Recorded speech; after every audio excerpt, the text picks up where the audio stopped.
여러분 안녕하십니까? 라디오 오늘 강재입니다.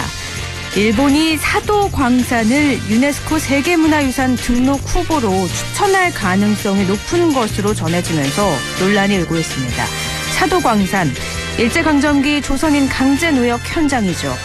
2015년 세계문화유산에 등재된 일명 군함도와 비슷한 역사 왜곡이 또다시 벌어지지 않을까 하는 우려가 나오고 있는데요. 일제강제노동 동원 피해자 지원재단에 따르면 사도광산은 전시기간 중 최대 1,200여 명의 조선인을 강제 동원했고 대부분 위험성이 높은 갱내 작업에 종사했습니다. 과연 일본 정부가 이 사도광산을 유네스코 세계문화유산으로 등재하면 이런 사실을 제대로 알릴까요? 일본은 2015년 군함도를 세계문화유산으로 등재할 때 강제노역의 실태를 알리겠다고 약속을 했지만 이행하지 않고 있습니다. 일본의 역사 왜곡, 방치해선 안 되겠습니다. 11월 24일 수요일 라디오 오늘 광고 듣고 시작합니다.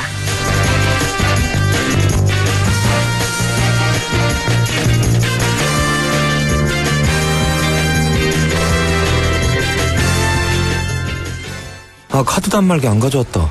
이럴 일도? 지금 단말기가 말썽이라서요. 이럴 일도? 단말기 유지비가 월 3만 원? 이럴 일도 모두 사라질 거예요. 스마트폰에 IBK 박스포스 앱만 깔면 우와! 언제 어디서나 쉽게 결제받으세요. 기업은행이 만든 모바일 포스 앱 IBK 박스포스.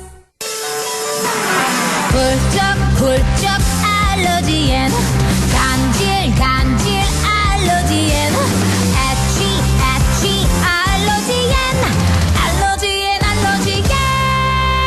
알러지엔 지르텍. 약국에서 찾으세요. 유한양행 수입 한국 UCB 제약. 자동차 썬팅할 땐 딱 불스원 썬팅 넘버원 불스원이다. 불시한 썬팅 자외선 열차 간도 딱 불스원 썬팅 썬팅도 역시 불스원. 썬팅도 역시 불스원 썬팅. 개설문의는 불스원 브라자닷컴.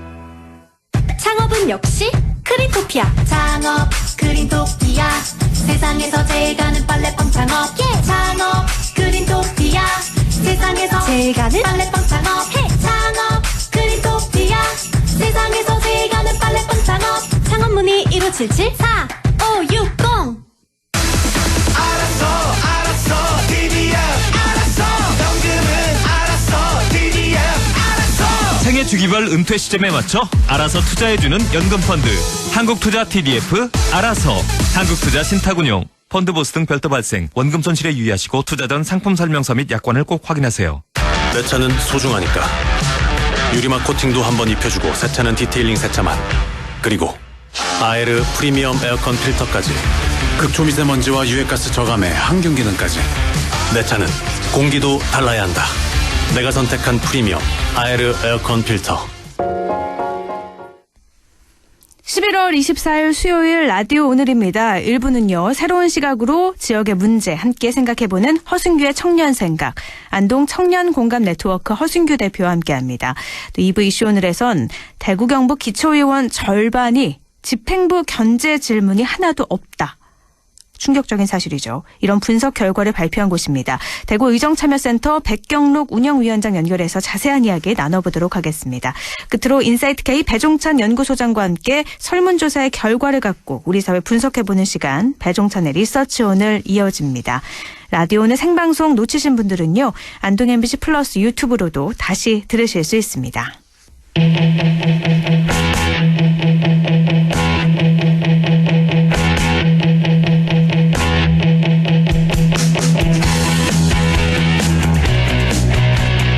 허승규의 청년생각, 청년의 관점에서 지역사회 이슈를 조금은 다른 시각으로 바라보는 시간이죠. 안동 청년공감 네트워크 허승규 대표 연결합니다. 안녕하세요. 네, 반갑습니다. 네, 지난주에 버스 타기 좋은 안동이라는 주제로 열린 2021 안동시 예산시민토론회 소개해 주셨는데 오늘도 그런 이야기인가요? 네, 지난주 예고한 대로 오늘은 안동시 예산시민토론회 버스 타기 좋은 안동 2부를 해야 하는데요.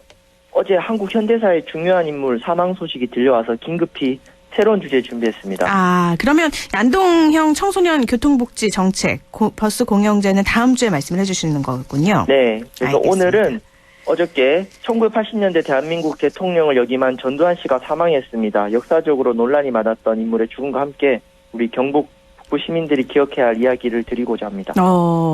알겠습니다. 오늘은 전두환 전 대통령의 사망이 경북 북부 지역에는 어떻게 받아들여질지 이 부분에 대해 좀 자세히 알아볼 수 있을 것 같은데요.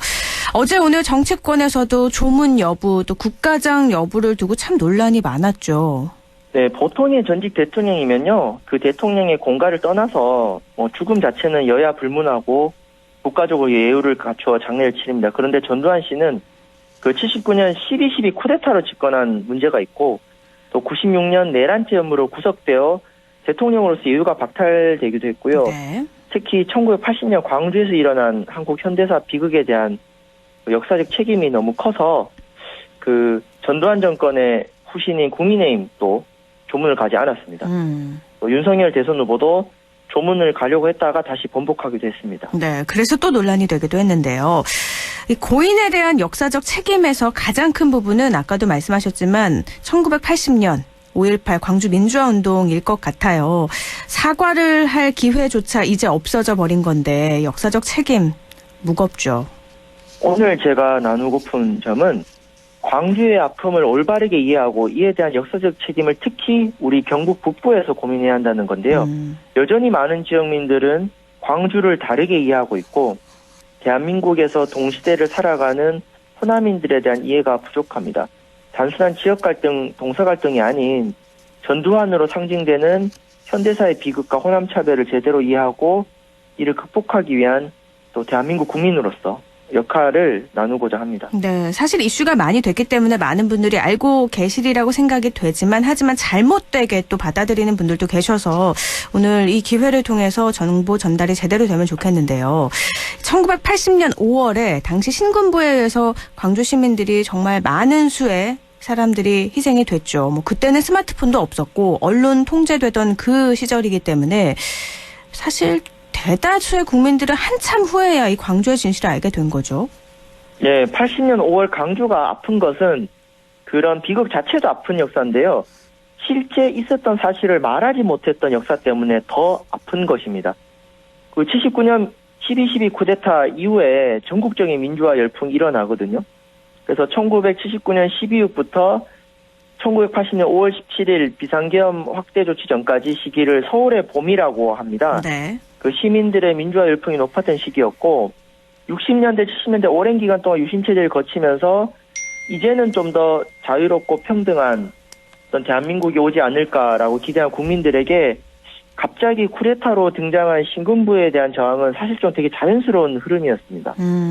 새롭게 등장한 신군부 입장에서는 서울의 봄이 정말 난처했을 것 같아요. 근데 비상계엄을 선포할 수밖에 없었다. 이렇게도 해석이 되는데, 근데 다른 대도시 지역에서도 저항이 일어났는데 왜 광주였을까요? 네, 1980년 대한민국의 국제정세를 볼 필요가 있는 것 같아요. 당시 대한민국은 한국전쟁 이후 한강의 기적을 통해서 급속한 경제성장을 이룬 나라였고요. 냉전 시기 한미동맹을 기반으로 이 서방 국가들과 좀 우호적인 관계를 유지했습니다. 국제무역 의존도 높았기 때문에 나름 외국 기자들, 외신들의 눈치는 보는 국가였는데 네. 아무래도 서울은 인구도 많고요. 해외 통신사, 외국 대사관들이 많은 곳이죠. 쉽게 말해서 본 눈이 너무 많았고 대전은 또 서울과 가까워요. 그러면 대구는 또 신군부 세력의 지지 기반이었으니까 제외되었거든요. 전두환, 노태우 다 그쪽 지역 출신입니다. 네. 또 부산은 또 민주화 인사였던 김영삼의 지지 기반이었고 79년 부마항쟁을 겪었던 곳입니다. 자칫하면은 영남 지역이 지지 기반이 갈라칠 수도 있겠죠. 그래서 서울에서도 지리적으로 몰고 외신들이 주목하는 곳도 아니었고 신군부의 지지 기반인 경상도 지역이 아닌 전라도 광주를 신군부가 타겟했다고 볼 수도 있어요. 그래서 5월 광주의 비극은 광주만의 문제가 아니라 신군부가 본인들의 지지 기반과 지지 기반이 아닌 지역을 나눠서 통치하는 일종의 분할 통치 전략이 담겨 있다. 그래서 한국 현대사의 뿌리 깊은 상처인 지역 문제는 지역 갈등이라는 말보다는 권위주의 정권의 호남 차별과 배제 전략으로 봐야 한다고 생각합니다. 그렇군요. 당연히 뭐 있어서는 안 될 역사였는데 경북 북부 시민들은 또 1980년대 이 왜곡된 정보만을 접할 수밖에 없어서 광주의 진실을 알기는 더 힘들었을 것 같아요. 네, 평범한 광주 시민들이 갑자기 신군부에 폭도가 되고 간첩이 되었어요. 그리고 당시 광주를 보도했던 신문사, 방송사는 진실을 보도할 수 없었습니다. 왜곡된 기사들만 나왔죠. 그래서 광주 인근 지역민들이 아니면 잘못된 정보로 광주 시민과 호남인들이 인식하게 되었고 자연스레 호남에 대한 비하, 전라도 차별 인식을 더 키워가게 되는 거죠. 입장 바꿔 생각해보면 갑자기 내가 살던 동네에 군인들이 들이닥쳐 이 가족들을 총칼로 학살한 일로도 충격인데 TV 틀면 딴소리 나오고 신문에서 딴 얘기하고 있고 또 같은 날에 다른 국민들도 내가 살던 지역을 비하하고 왜곡하면 어떨까요?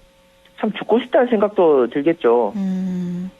참 이때 생각을 하면 안타까워요. 이때 언론만 제대로 된 역할을 해줬어도 이런 일이 벌어졌을까 싶은데 한 40년이 흘렀어요. 아직까지 광주 민주화운동 관련 진상 규명이 안 된 부분들이 있죠. 어떻게 광주의 진실이 좀 더 많이 알려져야 될까 고민해야 될 것 같은데 1980년대 이후에는 그러면 어떻게 이 사실들이 퍼져나간 건가요? 네, 일단 1980년 5월 당시에 한국인들은 진실 알기로 했지만 독일인들은 진실 알 수 있었습니다. 그 영화 택시 운전사의 모델인 독일인 힌츠펜터 기자가 목숨 걸고 취재한 영상이 독일 방송에서 나왔고요. 네. 그리고 이후 광주의 진실을 알리기 위해 많은 국민들이 말 그대로 목숨을 걸고 나섰습니다. 이제 몇몇 대학생들은 스스로 목숨을 끊으면서 이제 광주의 진실을 호소하게 됐는데요. 그 1980년 이후에 7년 동안은 음지에서 이렇게 알려오다가 87년을 기점으로 조금씩 아픔이 드러나기 시작합니다. 그 88년 국회에서는 그 유명한 광주 청문회 노무현 대통령이 전두환 대통령에게 이렇게 명패를 던졌던 네네. 사건도 있었고 90년대 들어서는 뭐 국민 드라마였던 모래시계와 같은 대중문화 콘텐츠에서 다루어지고요. 특히 90년대 중반 김영삼 정권에서 5.18 특별법이 제정되고 전두환 노태우 전 대통령이 내란죄로 구속되면서 이제 이런 부분들에 있어서 국가 차원에서도 이제 회복이 들어갑니다. 그리고 2000년 5월에는 20년 만에 김대중 대통령이 최초로 5.18 기념식에 현직 대통령 참여하고요. 그래서 이후에 이제 광주민주화운동 역사가 더 많이 알려지고 있고 진상규명과 명예회복이 진행 중인데 여전히 수많은 피해자들과 가해자들이 공존하며 살고 있는 시대를 지금 겪고 있습니다. 제가 광주에서 몇 년 살았었는데 그때 광주에서 태어나고 자란 청소년들은 어릴 때부터 이 광주 민주화 운동에 대해서 많이 배우고 옆에서 가까이 했거든요. 근데 아무래도 지금 우리 지역에서는 생소한 분들이 많을 것 같아요. 특히 1980년대 이 왜곡된 언론 보도를 통해서 접한 분들은 그분들을 통해서 배운 정보들은 더 그렇지 않을까 싶은데요. 우리 지역에서는 광주에 대해 생소한 분들이 많은데요. 특히 안타까운 것은 한국 사회의 지역구도와 정치구도가 묘하게 결합이 돼버려가지고 대구 경북을 기반으로 하는 정치 세력, 뭐 예를 들어 국민의힘을 지지하면은 호남 문제에 대해 정치적으로 적대시하는 문화가 형성되었습니다. 그러니까 이 정치 경쟁 구도와 호남 배제가 묘하게 결합하면서 이 정치적인 의견을 표출하면서 이제 김대중, 전라도, 빨갱이 이렇게 하는 거죠. 네. 마치 일본인들이 식민지 시절 조선인들 하는 것처럼. 그래서 이런 신군부 세력이 집권을 위해 우리가 남이가라고 하는 지역 차별 배제 전략을 부추긴 측면이 있습니다. 그래서 제가 당부드리고 싶은 것은 호남 차별과 배제 역사는 호남만의 문제가 아니다. 대한민국 국민이라면 함께 공감해야 되고 이해해야 될 비극이기 때문에 특히 피해 지역이 아닌 경북 지역, 어쩌면 신군부로부터 혜택을 받은 경북 지역에서 호남 문제를 먼저 인식해야 국민통합도 가능하다고 말씀드리고 있고요. 이거는 호남이 불쌍해서 돕는다는 차원이 절대 아니고 우리 지역을 위한 일이기도 하고 또 보수 정치를 바로 세우는 일이기도 합니다. 우리 지역 발전을 위한 일이기도 하다. 이거는 어떻게 해석을 해야 될까요? 어떤 말씀이실까요? 네, 첫 번째로 어느 지역이든 소외된 지역이 될 수 있고 중앙정부로부터 차별을 받을 수 있습니다. 그러지 않는 대한민국을 만드는 것은 모두를 위한 일이고 또 경북 북부 지역은 인구가 적은 지역이어서 낙동강 문제에서 피해를 감수한 역사도 있지 않습니까? 그래서 대한민국이란 공동체 차원에서 특정 지역이 차별받는 구조에서 우리 지역도 피해자가 될 수가 있고요. 두 번째로는 지역구도와 정치구도가 결합되다 보니 지역 일당 독점 구조가 생겼어요. 그러니까 영남에서는 호남을 핑계로 정치 독점 구조가 만들어진 거고 이 전라도 지역도 이거 마찬가지입니다. 그래서 지역 내부의 정치 다양성과 견제와 균형이 실종된 지 오래다. 네. 그래서 이 부분, 외부의 적이 강하면 내부는 뭉쳐야 되니까 이 지역 구도를 타파할수록 우리 지역 내부가 발전합니다. 네, 그리고 마지막으로는 여기가 보수 정치 중심인데 네. 전두환을 극복해야 보수 정치가 바로 서는 또 세 번째 측면이 있습니다. 전두환을 극복해야 보수 정치가 바로 선다. 이거 조금 더 자세히 말씀해 주시죠. 대한민국과 같은 작은 나라에서 호남이라는 특정 지역을 짓밟으면서 지속하는 이 정치 체제는 말이 안 됩니다. 내가 태어날 때 선택할 수 없는 특정 지역 출신이라는 이유만으로 희생을 강요당하는 건 이거는 상식이 아니거든요. 이 보수가 아니에요. 네. 그래서 국민의힘 당대표실에 가면은 김영삼 대통령 사진이 있지만 전두환 사진은 없어요. 이 말이 안 되는 거죠. 그래서 특정 지역의 희생을 강조하고 특정 지역의 아픔을 왜곡하는 정치는 보수 정치가 아니고 오히려 나라가 잘못되어 갈 때 일어선 광주 시민들의 역사야말로 애국이자 호국이고 진정한 보수적 가치를 구현하는 일이다. 이 부분을 우리 보수 시민들이 좀 알아주면 좋겠습니다. 우리 지역에서 5월 광주를 기억하려면 그러면 어떻게 해야 될까요? 지역사회 원로분들과 책임있는 정치인들 또 각종 단체 임원들에게 당부드리고 싶습니다. 매년 봄과 가을이 되면은요, 안동의 읍면동 수많은 단체들이 전국 곳곳의 관광지로 선진지 견학이라는 것을 가요. 네. 여수도 가고 순천도 갑니다. 이때 호남 지역으로 코스를 잡을 때는 5.18 관련 장소를 한번 들리면 좋겠습니다. 제가 2년 전에 안동의 청년들과 광주 금남로 5.18 기념관을 갔었는데 정말로 큰 공부가 되었거든요. 이렇게 광주를 들리는 것도 있고, 근데 광주가 좀 멀지 않습니까? 그렇죠. 그럼 멀다고 하시면 이제 지역사회에서 특히 이제 보수적인 원로들, 정치인들이 먼저 5월 광주를 기억하고 정치적인 문제와 호남 문제를 구분해서 말씀해 주신다면은 이렇게 말만 해줘도 더 많은 지역 시민들이 광주를 새롭게 볼 수 있지 않을까 싶습니다. 그래서 이제는 우리 지역에서 정치적으로 보수적인 것과 호남 차별에 공감하는 것은 선택지가 아니다. 그래서 호남 문제를 왜곡해서 말하는 지역의 원로들이 있다면은 지역의 미래를 위해서 자중해 주시기는 좋겠고, 이제 1980년대 당시에 광주의 아픔을 해결하는데 힘을 보태지 못했던 수많은 안동 시민 여러분들, 저희 아버지 어머니 세대가 지금 2021년 안동에 살고 있습니다. 40년 전에 한국 현대사의 비극에 이제는 새롭게 손을 내밀어 주시고, 그게 바로 한국 정신문화의 수도에 사는 시민들의 자세라고 생각합니다. 저도 함께 하도록 하겠습니다. 네. 정치적으로 보수적인 것과 호남 차별에 공감하는 건 이제 더 이상 선택지가 아니다. 이 말이 참 인상적이네요. 오늘 말씀 여기까지 나누죠. 고맙습니다. 네, 감사합니다. 허순규의 청년생각, 안동 청년공감 네트워크 허순규 대표와 함께했습니다. 라디오 오늘 1부는 여기까지고요. 광고 듣고 2부에서 뵙겠습니다. 할인점보다 더 실속 있고 편의점보다 더 편리하게 살 수 있는 곳, 시장보다 더 정이 넘치고 백화점보다 더 품격 있는 곳, 이런 곳이 없을까요? 네, 우리 동네 우리 할인점 홈마트가 있습니다. 지난 25년간 항상 고객과 함께한 홈마트. 용상점, 자이점, 신용주점, 사천점에서 새롭게 고객님께 다가갑니다. 홈마트. 가구 살 땐 꼭 한번 가보자. 안동 명품 가구 백화점. 흑표 흑침대, 양성국 갤러리, 금성침대, 한국 가죽 소파, 장수돌 침대. 다양한 브랜드 가구를 한 곳에서 쇼핑할 수 있는 대형 가구 전시장. 안동 명품 가구 백화점. 성공적인 귀농을 꿈꾸시나요? 영천에는 귀농하기 전 1년간 이론과 실습을 겸비한 영천시 체류형 농업창업지원센터가 있습니다. 개인주택부터 텃밭, 그리고 농업교육까지 원스톱 교육시설. 실패 없는 귀농, 영천입니다. 영화보다 더 감동적인 신이 있습니다. 코로나 최전선, 의료진의 영웅신. 발코니로 떠나는 우리 가족, 여행신. 선생님은 못 만나도 집에서 열심인 열공신. 국민 여러분께서 만들어낸 감동적인 신들입니다. 그리고 이제 모두가 기다려온 백신으로 해피엔딩 신을 보여줄 차례. 우리가 함께 만든 최고의 신들이 있어 대한민국은 반드시 코로나19를 이겨낼 것입니다. 공익광고협의회. 마음을 열어줘. 다가가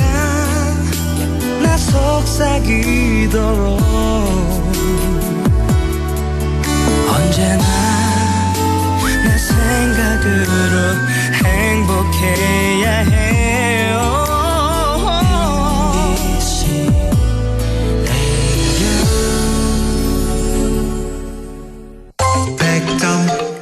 MBC 라디오.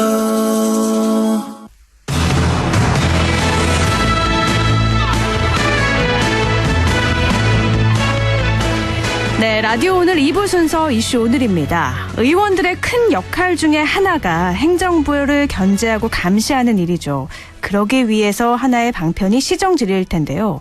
대구와 경북의 시군 구정질의 숫자를 조사 분석해봤더니 충격적인 결과가 드러났습니다. 왜 충격적인지 자세한 이야기 나눠보죠. 대구 의정참여센터 백경록 운영위원장 연결해서 이야기 나눠봅니다. 안녕하세요, 운영위원장님. 네, 안녕하십니까? 네, 우선 대구 의정참여센터가 어떤 곳이기에 이렇게 시정질의 조사를 분석해서 발표를 했는지 알려주시죠. 지방자치단체를 견제하고 감시해야 할 지방의회가 제 역할을 할 수 있도록, 그리고 또 풀뿌리 민주주의가 제대로 실현될 수 있도록 하는 참여와 대안의 장을 만드는 비영리 단체입니다. 2014년 공동으로 발족했고 2019년 독립단체로 분리되었습니다. 네.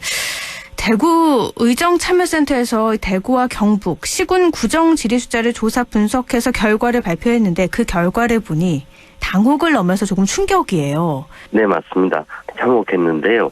군위, 청송, 영양, 봉화, 울릉군은 자료 부실로 제외했고요. 네. 경상북도 시군 기초의원 239명 중 117명의 의원이 3년 5개월 임기 동안 단 한 번도 시정 질의를 하지 않았습니다. 5개 기초의회를 제외하고 286개의 시군정 질의로 평균 1.1개였습니다. 네. 임기가 몇 개월 남지 않았다는 점을 감안하면 임기 내 한 개의 질의만 한다는 것입니다. 사정이 조금 낮지만 대구광역시 기초의회도 마찬가지였는데요. 구군 기초의원 111명 중 50명이 단 한 개의 시정 질의도 하지 않아 절반에 육박했습니다. 경북과 마찬가지였는데요. 다만 대구 기초의원들은 111명이 233개의 군정 질의를 해 임기 동안 평균 2개의 질의를 했습니다. 네, 경상북도 시군 기초의원 239명 중에서 117명이 3년 5개월 동안 단 한 번도 시정 질의를 하지 않았다. 어떻게 이럴 수 있을까 싶은데요. 왜 이런 결과가 나왔을까요? 가히 질문이 없는 기초의회라 해도 과언이 아닐 거라고 생각하는데요. 지방자치법에 따라 시군정 질의를 할 수 있는데 임기가 6개월 남지 않았는데 질의를 한 번도 하지 않은 의원이 절반에 달한다. 네. 예, 지방의원들이 자치행정에 관심이 없거나 무능하다라는 의미를 익힙니다. 자치행정에 관심이 없거나 무능하다. 지방의원들이요. 그런데 시정의리를 질의를 하지 않은 의원이 이렇게나 많다. 이런 비판 보도가 나가니까 의원들 중에는 의정활동이 질의만 있는 게 아니다. 열심히 다른 활동도 했다. 이렇게 해명을 했어요. 이런 해명에 대해서는 어떻게 생각하세요? 네, 맞는 말씀입니다. 의원들은 시정 질의 외에도 조례 제정과 개정, 행정사무감사, 예산안과 결산안 심의 등 역할을 합니다. 하지만 대체적으로 질의를 많이 하는 의원들이 나머지도 열심히 하는 경향을 보입니다. 지방의회 회의 규칙에 보면 질의는 24시간 또는 72시간 전에 제출해야 하는데요. 되기 전에 충분히 자료를 조사하고 문제점을 분석한 상태에서 질의가 가능하다는 겁니다. 이런 활동을 안 하는 의원들이 다른 활동을 열심히 한다는 건 제가 보기엔 거짓말에 가깝다고 보고요. 사실 태평성대라면 질의가 없을 수도 있습니다. 근데 현실이 그렇지 않다라는 거예요. 지난 10월 18일 행정안전부가 지역의 인구 감소 문제가 심각해짐에 따라 89개 지역을 인구 감소 지역으로 지정했습니다. 인구 감소 지역으로 지정된 지역 중 대구는 남구와 서구가 포함되었고 경북은 고령, 군위, 문경, 봉화, 상주, 성주, 안동, 영덕, 영양, 영주, 영천, 울릉, 울진, 의성, 청도, 청성군 16곳이었습니다. 네. 시정 질의와 대비해 말씀드리면 자료가 부실해서 통계를 넣을 수 없던 군위, 청송, 영양, 봉화, 울릉 군 5개 기초의회가 모두 인구 감소 지역으로 지정되었고요. 특히 고령군은 기초의원 6명 모두 임기 동안 단 한 개의 질의도 하지 않았습니다. 울진군은 평균 0.2개 질의를 했으며 단 한 개 질의도 하지 않은 의원은 5명으로 71.4%였습니다. 영주시는 평균 0.8개 질의를 했고 연계 의원은 10명으로 71.4%, 상주시에는 평균 0.3개 질의, 연계 의원은 70.5%, 영천시의회는 평균 0.5개, 0.5개 질의, 연계 의원은 7명으로 63.6%였습니다. 네. 이렇게 지역에서는 지금 인구 감소 지역으로 지정이 돼서 어려움을 겪고 있는데 질의가 한 번도 없고 다른 일은 열심히 했다. 이거는 말이 안 된다는 말씀을 해주셨어요. 그런데 지방의회 역할이 뭐 여러 가지고 하나하나 다 중요할 텐데 그 중에서도 시정 질의가 중요한 건 이유가 있을 것 같아요. 시정 질의란 말 그대로 시청의 행정 전반에 대해 시민들을 위해 제대로 집행이 되었는지 질의하는 건데요. 사업 계획대로 진행되었는지, 과정의 절차와 규정을 위반한 것은 없는지, 시민들의 뜻과 여론은 제대로 반영되었는지 점검하고 혹 문제가 있다면 시정을 요구하는 질의입니다. 예산 집행, 인사관리, 시청 발주 계약의 문제, 주요 정책의 수립과 진행 과정 등에 대해 점검하고 질의함으로써 시정이 국민의 뜻과 시민의 뜻과 법령과 조례 등 규정에 맞게 운영될 수 있도록 견제하고 제안하는 시의원의 가장 핵심적인 역할 중 하나라고 할 수 있습니다. 네. 물론 단순히 시정의 견제하고 감시하는 것을 넘어 질의를 통해 대안과 새로운 정책을 제시하는 것도 중요한데요. 좀 더 단순하게 설명드리면 시장을 질문대에 세우고 진검승부를 하는 멋진 공간이기도 합니다. 실제로 이렇게 시정 질의를 해서 좋은 결과로 성과를 얻어진 경우도 당연히 있겠죠. 이 부분도 좀 예를 들어서 설명을 해주시죠. 대구시의 배지수 의원이 시정 질의를 통해 주택 건설 사업이나 정비 사업 추진 지역에 붉은색 스프레이 페인트를 이용해서 철거나 X자 표시를 하고 안전을 전혀 고려하지 않는 무분별한 철거가 난무하고 있다는 사례를 보여주며 이 시정 질의하면서 대책을 요구했는데요. 네. 이에 대구시가 20년 12월부터 부군 과장회의, 안건 장정, 안전확보 관련 행정지도, 현장관리, 철저 공문 등을 부글에 보내면서 광역 단위에서는 처음으로 대규모 철거 과정에서 철거나 X자를 대부분 없애게 됩니다. 네. 시방의원의 시정지류와 대구시 행정으로 당연하듯이 침범당했던 이 여부를 없앤 건데요. 법을 바꾼 것도 조례를 만든 것도 아닙니다. 시정지리로 가능했다라는 거고요. 임기 내 7개 구정질의를 한 달서구의 박종길 의원은 구정질의를 통해 엉터리 수치였던 올백원역 재활용 폐기물 수거량과 잔재 물량을 2019년 14,734톤, 6,914톤을 2020년 11,805톤, 잔재 물량 3,705톤으로 수거량과 잔재 물량을 약 3,000톤 줄어들게 합니다. 네. 이 톤수마다 저희 구가 지불해야 되는 그 예산이 달라지거든요. 네. 그만큼 예산이 절약되었다고 합니다. 이렇게 시정 질의를 통해서 변화를 이끌어낼 수 있으니까 시정 질의가 또 중요한 걸 텐데요. 근데 이번 조사를 하면서 처음에 말씀을 하셨어요. 자료가 부실한 기초의회도 있었다 말씀을 하셨잖아요. 근데 자료를 네, 명확하게 공개하는 건 의회와 의원의 의무가 아닐까 싶은데요. 회의를 공개는 법으로 정해놓은 일인데요. 울릉군 의회 홈페이지에서는 지금 회의를 찾아볼 수가 없습니다. 네. 네, 시군의 집행부가 자체 예산을 통해 다양한 홍보 사업을 진행하고 있는데요. 의회는 상대적 의회는 예산이 적고 의회 사무처의 기능이 한정적입니다. 그런 관계로 홈페이지의 의원 활동을 세부적으로 공개해서 시민들이 알 수 있도록 해놓았는데요. 5분 발의, 시정질의, 조례 제정, 개정 이런 활동을 공개하지 않는 의원은 시민들에게 공개하지 못하는 이유가 있는 것이라고 판단합니다. 네. 이번에 경북도 기초의회 질의가 1.19였는데요. 공개하지 않은 의회를 합하면 이보다 더 떨어질 것이라고 확신합니다. 공개를 하더라도 시민들이 알 수 없도록 해놓은 회의록도 여러 곳인데 예를 들어 부록을 공개하지 않는 시기입니다. 네. 의원들이 어떤 자료를 가지고 회의를 하는지 알 수 없도록 해놓은 건데요. 의회가 이렇게 공개를 안 하니 시민들이 의회가 존재해야 하는지 묻게 되는 원인이 되기도 합니다. 그러니까 의회 무용론이 나오는 이유가 이런 것 때문이다. 근데 자료를 조금 더 투명하게 공개하도록 요구해야 되는 거 아닐까요? 그렇습니다. 시민들과 많은 사람들이 함께 그런 부분들을 계속적으로 요구해야 되는 거고 네. 또 하나는 이제 이런 부분들 조례나 규칙으로 정해놓는 부분도 중요합니다. 네. 그리고 이번에 이렇게 의원 질의를 공개를 했을 때 이런 비판도 있었어요. 단순히 숫자만 가지고 평가하면 안 된다. 왜냐하면 그 질문 중에는 불필요한 질문도 들어있기 때문에 질문은 오히려 하지 않는 게 더 나을 수도 있었다라는 의견에 대해서는 어떻게 생각하세요? 그 부분 일반적으로 그런 부분들이 적혀 있는 건 사실입니다. 네. 그런데 그거는 제가 보기에는 질의를 한 번도 하지 않는 의원들의 변명거리밖에 안 되는 거고요. 네.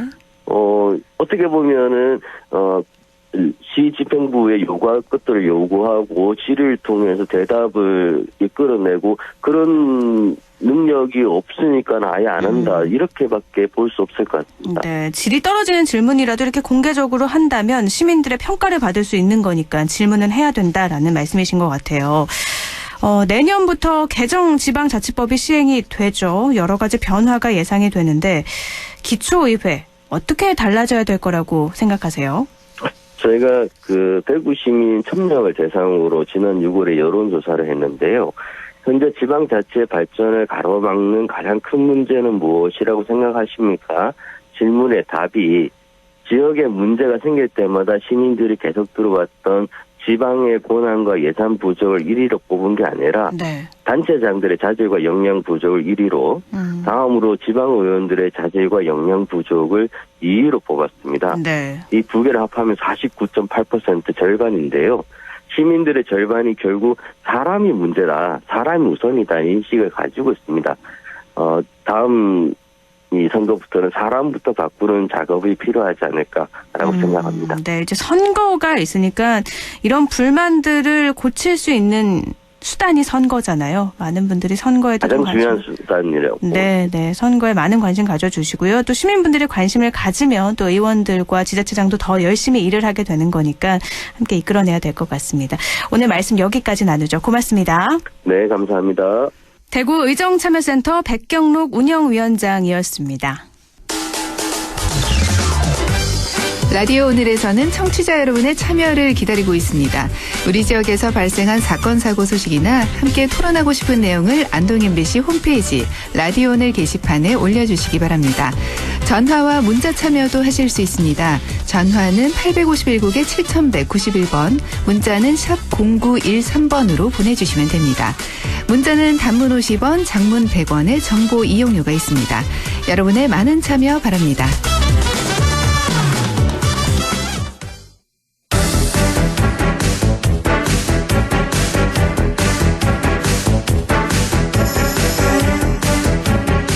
리서치 오늘 인사이트 K 배종찬 연구소장과 함께합니다. 소장님 안녕하세요.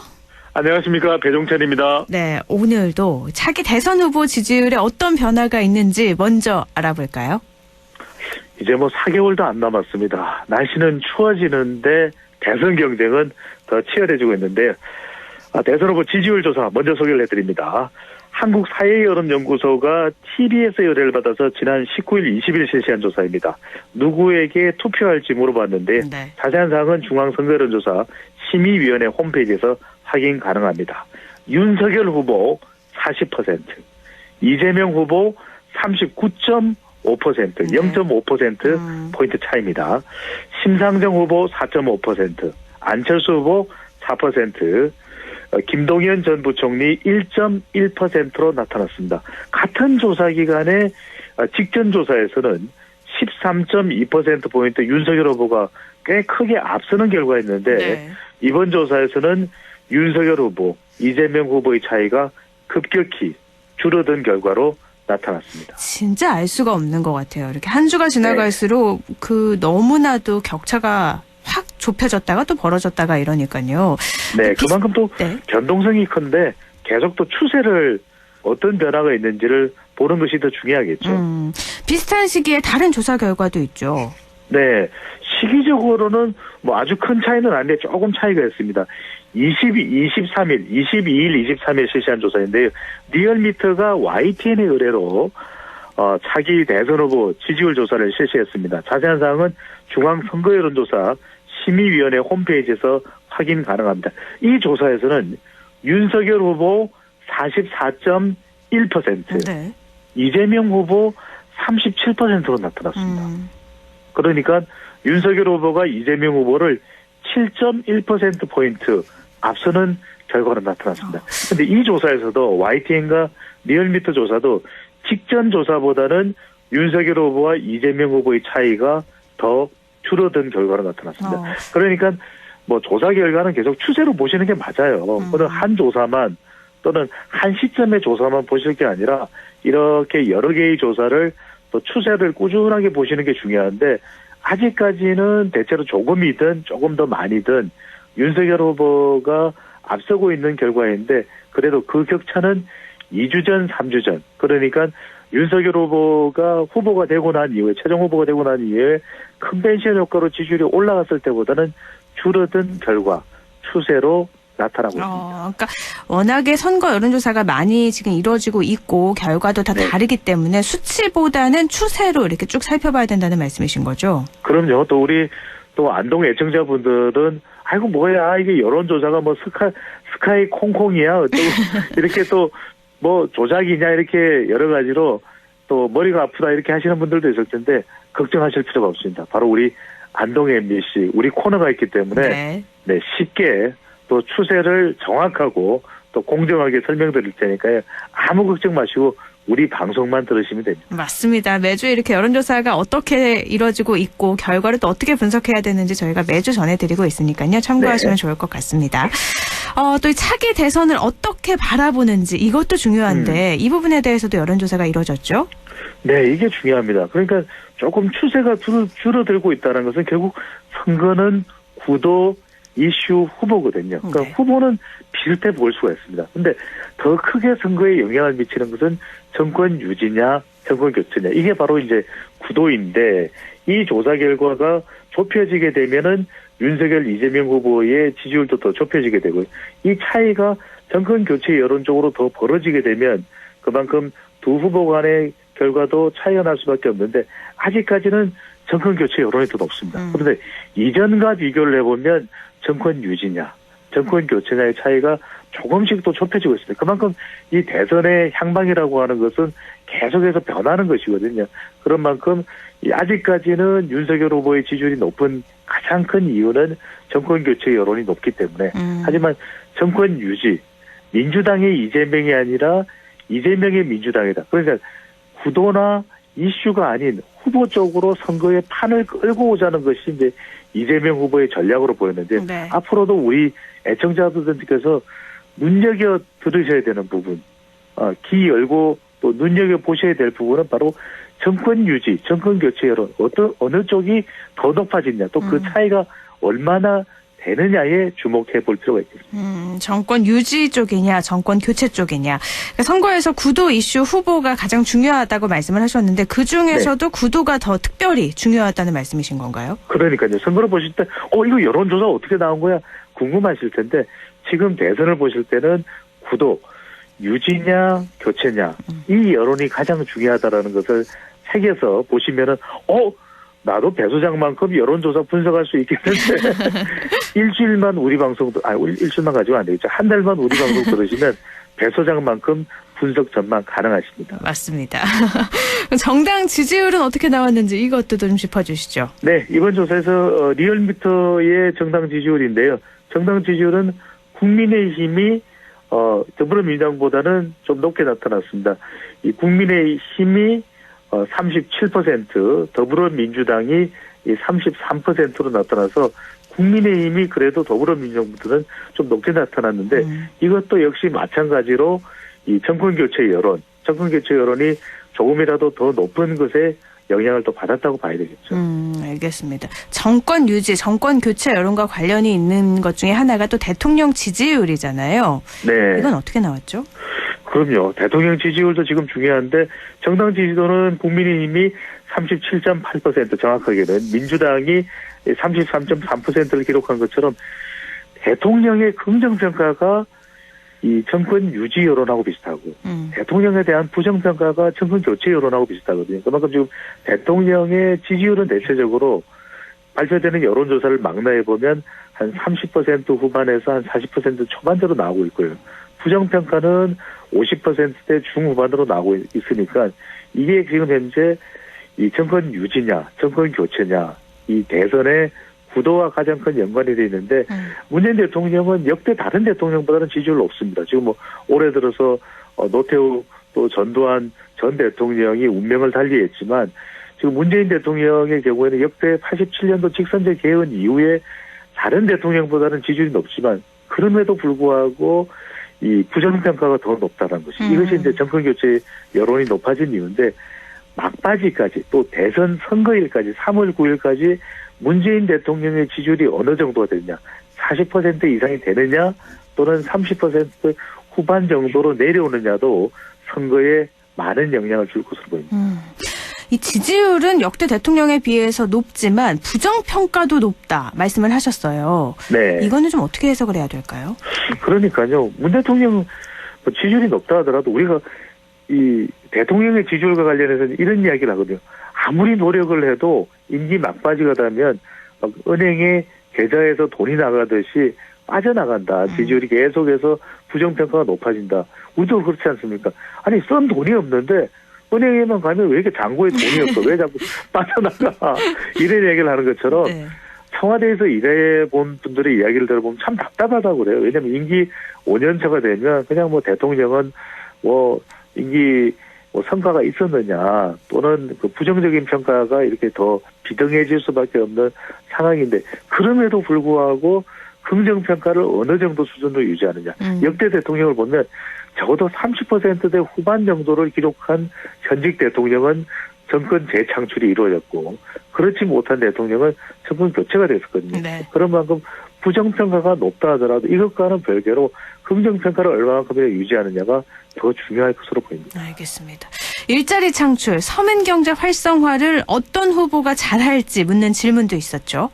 네. 한국사회여론연구소 조사였는데 이 이재명 후보가 일자리 창출 그리고 서민경제 활성화를 잘할 수 있는 후보다라고 하는 응답이 41%로 나타났고요.